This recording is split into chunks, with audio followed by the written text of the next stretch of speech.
Maravilha? Vamos agora para o nosso último encontro. Já falei até você cansar sobre texto dissertativo, agora está na hora de nós observarmos outras possibilidades, tá? Então eu vou mostrar aqui para você sinteticamente outras possibilidades de textos para concurso público, tá? Outras maneiras de se fazer redação. Vou tentar focalizar para você aqui algumas possibilidades que eventualmente aparecem por aí nos concursos Brasil afora, tá joia? Então, bem rapidamente, com objetividade, tá? Com técnica, vamos tentar sanar os problemas e depois dar uma olhadinha, tá? Nos textos para que a gente possa analisar. Vem para cá, presta atenção, meu querido guerreiro concursando, olha só. Possibilidades, tá? Outras possibilidades de redação. Então, vou falar para você agora, nesse nosso encontro, sobre texto narrativo, sobre carta argumentativa, sobre texto descritivo e sobre resumo. Como fazer cada um deles, quais são seus aspectos estruturantes. Meu Deus, e você ficou 2 encontros só falando sobre dissertação? Claro, rapá, porque o outro quero garantir a perfeição.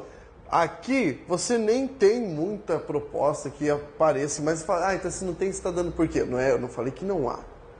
Veja só, eu falei que não há muitas propostas, não há muitas provas que costumam focalizar isso. Mas vai que exatamente na sua aí, ó, apareça.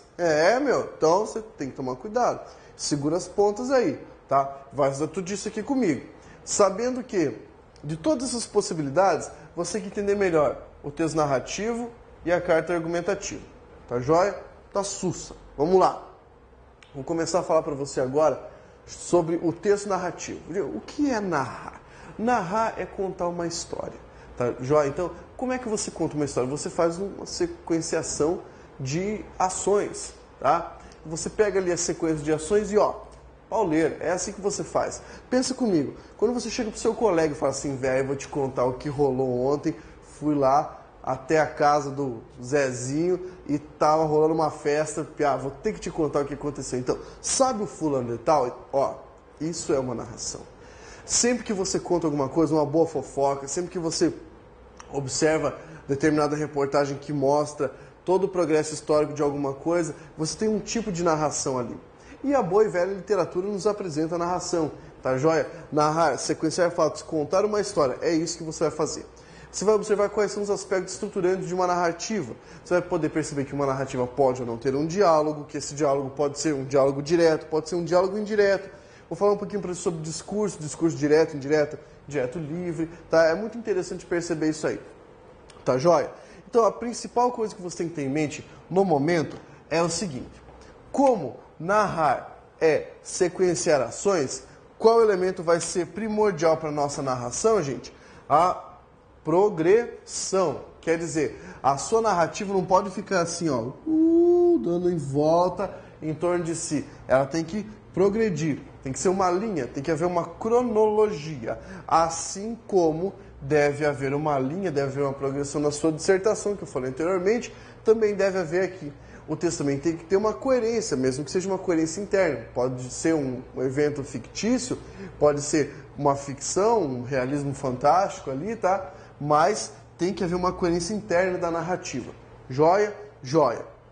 Quer dizer, os fatos que você vai colocar para sequenciar as ações, eles têm que estar conectados, tá? A primeira ação tem que ter a ver com a segunda. Os personagens têm que ter pelo menos um elemento ali, uma conexão, tá? Simples. Quais são os elementos que dão progressão para um texto narrativo? Essa aqui, ó, é a sequência de progressão para a tradição do texto narrativo. Você vai falar assim, mas eu já li vários que não apresentam isso, ou que subvertem isso. Gente, pode acontecer, tá? Eu trabalho com literatura, eu gosto de literatura também, e eu digo para você que isso aqui pode ser subvertido, mas não na hora do concurso público. Na hora do concurso público, garanta isso aqui, ó, garanta essa estrutura. Então, veja só, a progressão se dá da seguinte maneira. A apresentação dos personagens, o tempo, o espaço, tá? A mostra do narrador, tudo mais. Depois, o conflito. O que é o conflito? Eu vou discriminar para você depois tudo bem bonitinho, tá? Ou seja, o conflito é aquilo que inicia a ação, é o problema da narrativa, é aquilo que motiva a narrativa. O nó é como se fosse um evento que complica mais ainda esse conflito e leva o texto para o clímax, o ponto alto da narrativa, tá? O momento, todo mundo quer saber o final, aquele é o clímax, tá joia? E o desfecho, que é a resolução do clímax, como acaba a história. Então veja, desde a apresentação, que nós chamamos também na teoria literária como situação inicial, tá, até o desfecho. São elementos que aparecem na sentença, que aparecem no texto, que aparecem na redação, devem aparecer, porque são eles que garantem a progressão de um texto narrativo. Tá joia? Eu vou colocar exemplos de texto narrativo depois para você perceber como isso aqui se desenvolve. Beleza?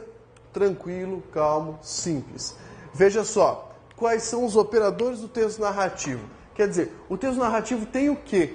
Tá? O que você precisa, né, com o que você precisa se preocupar? Eu vou mostrar para você, tá? Agora eu só vou pontuar aqui, mas eu vou discriminar item por item depois para ficar mais fácil. Então veja bem, nós precisamos de um narrador, quem conta a história. Nós precisamos de um tempo, lógico, se ele vai obedecer a cronologia, se vai ser só o tempo da narrativa, se é um tempo psicológico. Nós precisamos de um espaço, que o espaço vai dar a ambiência da narrativa. E nós precisamos de quê? Personagens. Porque, afinal de contas, alguém age, alguém atua. Então você precisa de um personagem para quê? Para que você entenda o que o narrador está contando. Beleza? Esse aqui é o prospecto inicial da nossa aula, o prospecto inicial do texto narrativo. Partindo daqui, eu vou explicar os conceitos para você e vou colocar alguns exemplos para você analisar. Segura as pontas aí, ó. Respire fundo porque a gente vai trabalhar bastante. Força, guerreiro! Pois muito bem, meu aluno. Então vamos agora estudar mais a fundo. Na verdade, vamos tentar entender quais são esses chamados operadores do texto narrativo. Estava falando para você sobre como compor uma narração. Do que é que você precisa, o que é que você tem que fazer. E aqui nós temos esses operadores. Isso aqui vai se misturar um pouquinho com redação, com teoria literária, tá? Mas não se estressa. Isso é bem fácil. Eu vou falar para você um pouquinho sobre o que é cada conceito desses aqui, como você pode fazer, tá? E é fácil. Torça para que você não tenha que fazer uma narrativa, porque o texto narrativo é exigente. Então você tem que lembrar de muitas coisas, você tem que se lembrar de muitas coisas para poder escrever isso aí. Mais fácil fazer o dissertativo porque é uma estrutura praticamente internalizada. A narração exige um pouquinho mais. Mas se aparecer, beleza. Olha só, vamos aqui.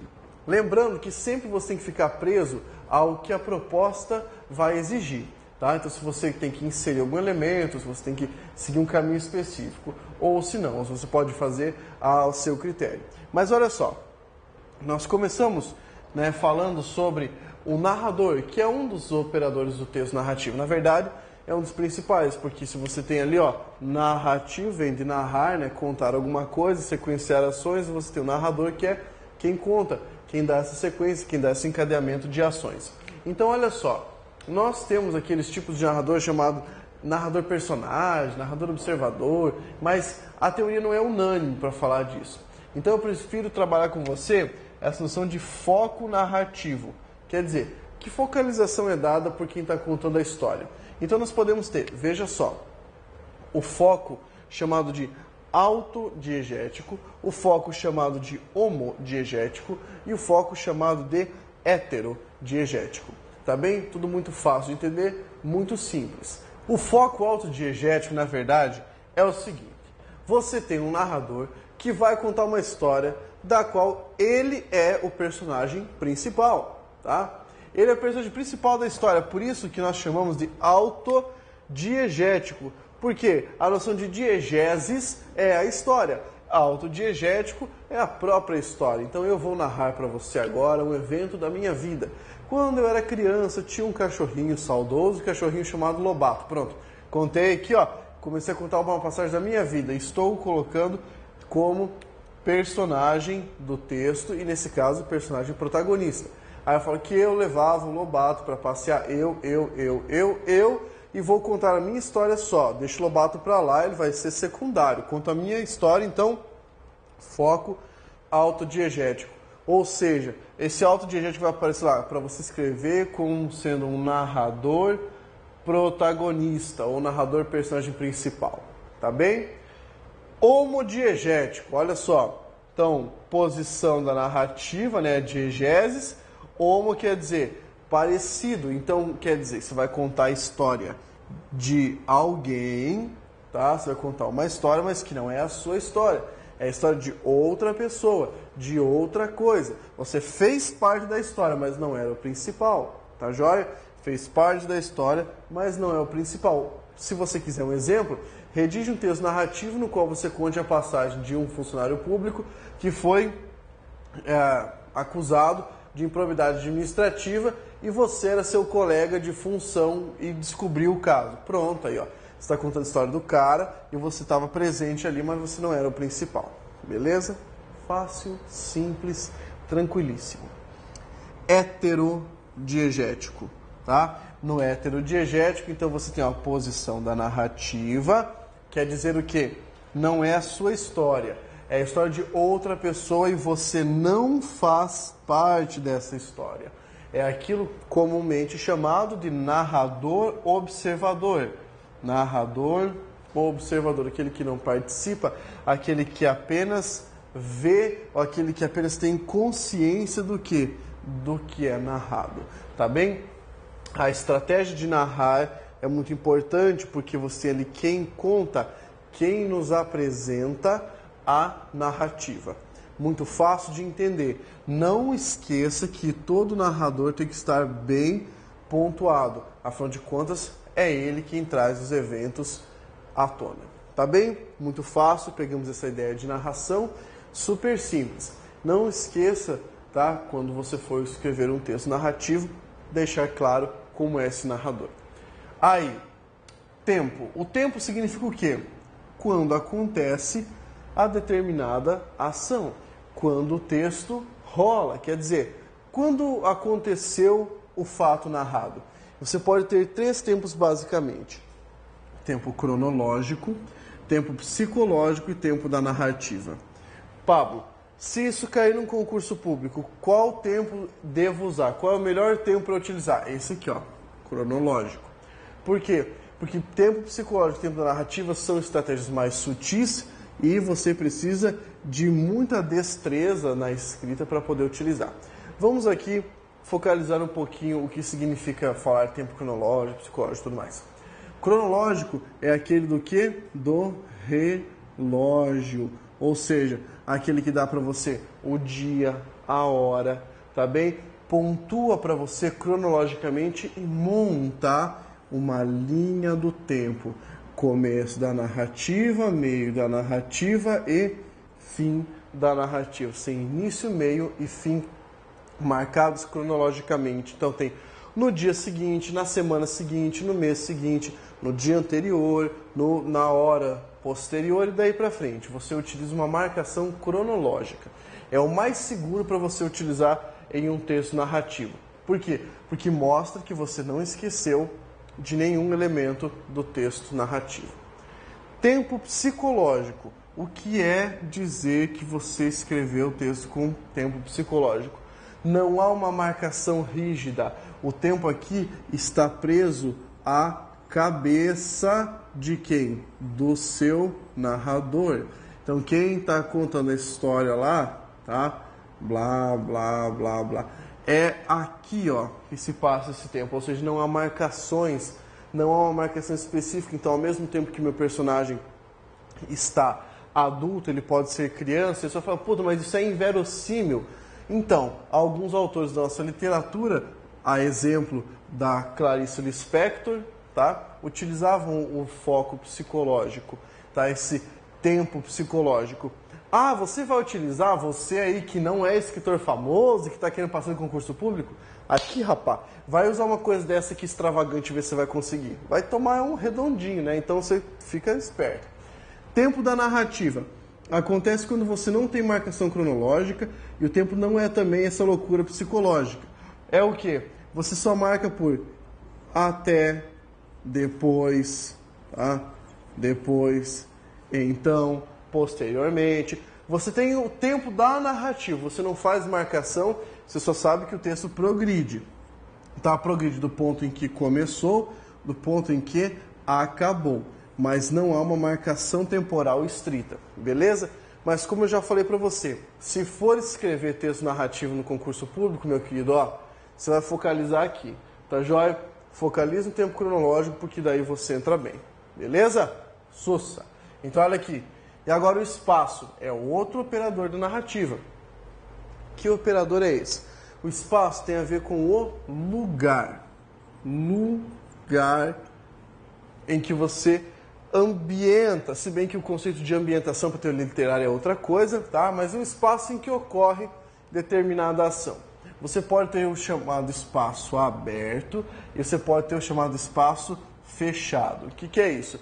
O espaço aberto quando não há delimitação, tá? Única, quer dizer, pode acontecer em vários lugares. Então a ação começa na rua, depois vai para a casa, depois vai para determinado lugar, aí depois vai para a floricultura, depois para o banco, etc. Espaço aberto, espaço fechado. Todas as ações ocorrem em apenas um lugar. Então lá, na cadeia, ou apenas no banco, ou apenas na casa do cara, tá bem? Todas as ações ocorrem lá. Aí você fala assim, Pablo, mas não pode ter uma ideia de espaço psicológico também, um espaço físico? Pode. Então se você tiver, por exemplo, uma narrativa dentro de uma narrativa, todos os eventos acontecem apenas na cabeça do personagem. Existe uma delimitação chamada delimitação psicológica. Ah, eu vou escrever isso? Você tá louco? Claro que não, rapaz. Então você coloca o lugar bem certinho. E é importante entender que com relação a esse espaço, você tem alguns aspectos o quê? Descritivos. Quer dizer, você tem que mostrar como é que é esse lugar. Você tem que descrever. Não exagerar na descrição, mas dar elementos dessa descrição para que você possa compreender, tanto sendo fechado quanto sendo aberto, em que lugar ocorre essa narrativa. Tá joia? Isso aqui é um operador do texto narrativo e você não pode esquecer do procedimento formal para criar isso aqui. Tá beleza? Fácil, tá? Cuidado. Vamos lá. Próximo operador. Personagens. Aí sim. Pergunto para você. Como são os personagens do texto narrativo? Basicamente você focaliza no seguinte: protagonista quer dizer o principal da ação, antagonista quem se opõe ao principal da ação, adjuvante um personagem secundário, tá, que ajuda ou o protagonista ou o antagonista, mas que não figura como elemento principal da trama, tá bem? Vamos então entender aqui. Protagonista você vai entender como o principal, com quem ocorrem os principais eventos, quem merece mais destaque. Antagonista, quem é? Antagonista é aquele que se opõe, tá? Opõe-se ao protagonista. Ah, só dá onde sai essas coisas? Se você quiser eu te digo. Ó, tá vendo essa palavra que tá aqui no meio? Agon. Agon vem do grego. Tá? E nesse sentido significa a luta, o sofrimento, a trama. E aí então, protagon quer dizer aquele que está a favor da trama. Antagon quer dizer aquele que está contra a trama. É que tenta impedir o protagonista de atingir os seus objetivos. Lógico? Facílimo! E adjuvante. Já ouviu falar de ator coadjuvante? É aquele cara que participa, mas não é, nossa, não é o principal. Ele tá ali, secundário, tá na dele, o papel dele, sossegado. O personagem adjuvante é aquele que auxilia o protagonista e o antagonista a praticar as suas ações. Você vai entender como personagem secundário. Beleza? Maravilha. Aí você me pergunta, Pablo, eu tenho que inserir todos esses elementos aqui numa narrativa? Daí eu falo para você, meu querido, se você estiver escrevendo redação para concurso público, sim. Coloque que tipo de narrador é esse. O narrador vai ficar patente pela maneira que você vai utilizar para narrar. Lógico, né? Coloca o tempo tem que ficar claro se é cronológico, se ele é psicológico, se é um tempo da narrativa.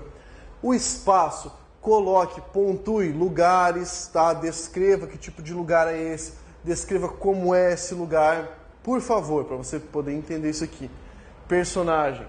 Deixe bem claro quem é esse personagem. Você tem que colocar suas características, tá? Se ele é alto, se ele é baixo, basicamente fazer uma descrição da característica.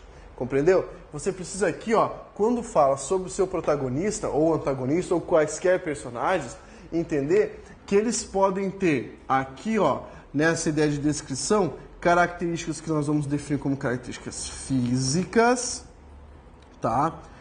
Altura, cor do cabelo, cor do olho, se ele tem, sei lá, 3 braços, se ele tem 5 pernas, qualquer coisa, tá joia? Se ele late ao invés de falar, então tá. Ou nós podemos ter características, o quê? Psicológicas, tá? Tudo isso tem que estar atrelado à trama, que é aquela ideia de início, meio e fim, tá joia? Pegou essa dica aqui? Super fácil, super simples para entender isso que nós chamamos de texto narrativo. Agora vem para cá porque eu ainda preciso falar mais uma coisinha para você.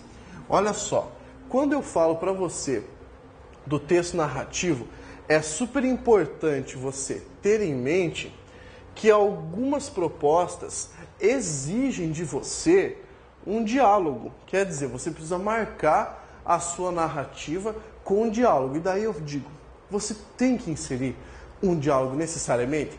Se a proposta não falou, se a proposta não obrigou você a inserir o diálogo, não. Mas, se pedir, aí sim você vai ter que tomar cuidado. Vai ter que tomar cuidado porque na inserção de diálogos, você tem obrigatoriamente que seguir uma estrutura. E que estrutura é essa? Mostrar quem diz, tá? Quem fala, né?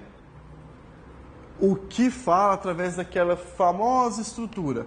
2 pontos, parágrafo, travessão e aí sim utilizando a estrutura de pontuação correta. É claro, nem todo texto narrativo precisa de diálogo, tá?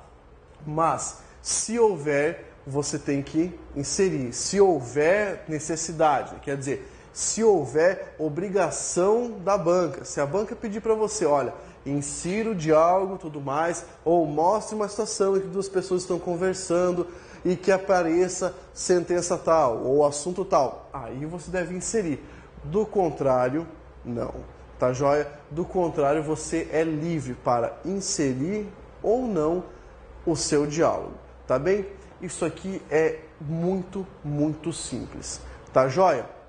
Fechei essa parte relativa aqui ao diálogo, fechei essa ideia de operadores do texto narrativo. O que é que a gente vai fazer agora? A gente vai dar uma olhadinha num exemplo, beleza? Então vem comigo para a gente poder ver isso aí. Bora! Maravilha! Agora a gente vai dar uma analisada, tá, em um texto narrativo. Você tem o seu texto aí, eu peguei o texto, nós vamos trabalhar um pouquinho com ele. Por quê? Olha só, esse texto é um texto retirado de uma prova. Retirado de uma prova, tá? E ela apresentou ele para que os alunos analisassem. Ou seja, prova de língua portuguesa, texto narrativo apresentado para que o cara pensasse sobre ele. Então, isso aqui é retirado especificamente da prova. É esse tipo de texto que eles esperam. Mas, olha só, vamos observar, eu vou ler junto com você, você vai ter um materialzinho, eu não vou projetar na tela, eu vou ler com você para que você perceba as estruturas próprias do texto narrativo. Então, vai lá. O título, tudo bem, filho, todo mundo faz isso. Vamos lá. Você tem o protagonista sendo apresentado na primeira linha já. Johnny, aí, ó, esse é o nome do cara. Protagonista, tudo vai se desenrolar com ele. Inserindo já características dele. Tempo. A progressão temporal se dá a partir do envelhecimento do rapaz. Ele começa com 6 anos, depois 8 anos, vai progredindo assim, tá? Então veja só, no primeiro parágrafo nós temos: Johnny tinha 6 anos de idade e estava em companhia do pai quando o pai, olha a coisa boa estabelecida ali, foi flagrado ao dirigir em excesso de velocidade. O pai entregou ao guarda, junto à sua carteira de motorista, uma nota de $20. Está tudo bem, filho? Disse ele quando voltaram à estrada. Todo mundo faz isso. Que você tem uma espécie de diálogo indireto, é o que nós chamamos de discurso indireto. Tá? Você vai ver como montar isso na aula sobre técnicas de resumo. Tá? Então aqui você tem o chamado discurso indireto. Aí progride o texto. Quando Johnny tinha 8 anos, deixaram que assistisse a uma reunião de família dirigida pelo tio George, a respeito das maneiras mais seguras sobre sonegar imposto de renda. E veja que a progressão se faz aqui sendo mais um elemento, mais um personagem. Essa progressão está contento e perfeita ali para a narrativa. Novamente, o discurso indireto. tá? E reiterando a mensagem que vai gerar o conflito da narrativa. Observe, depois você tem ali, aos 9 anos, a mãe levou pela primeira vez ao teatro, o bilheteiro não conseguia arranjar lugares, e daí existe mais um caso de suborno ali, vamos colocar. Depois, mais uma marcação temporal, sempre no início do parágrafo, mantendo o paralelismo. Aos 16 anos, Johnny arranjou seu primeiro emprego, aí férias de verão, tudo mais, falando ali sobre o Caixa 2, né? Aí depois fala quando ele tinha 19 anos, que um dos colegas mais velhos oferece uma proposta para que ele consiga sair bem na prova. Colando, é claro, comprando as respostas. E aí então você tem o desfecho da família, o repreendendo, dizendo que não havia motivos para que ele assim procedesse. Na verdade, havia. Essa narrativa apresenta uma espécie de lição de moral, algo que ensina, que doutrina. Você percebe como a narrativa possui esses passos, esse sequenciamento de ações?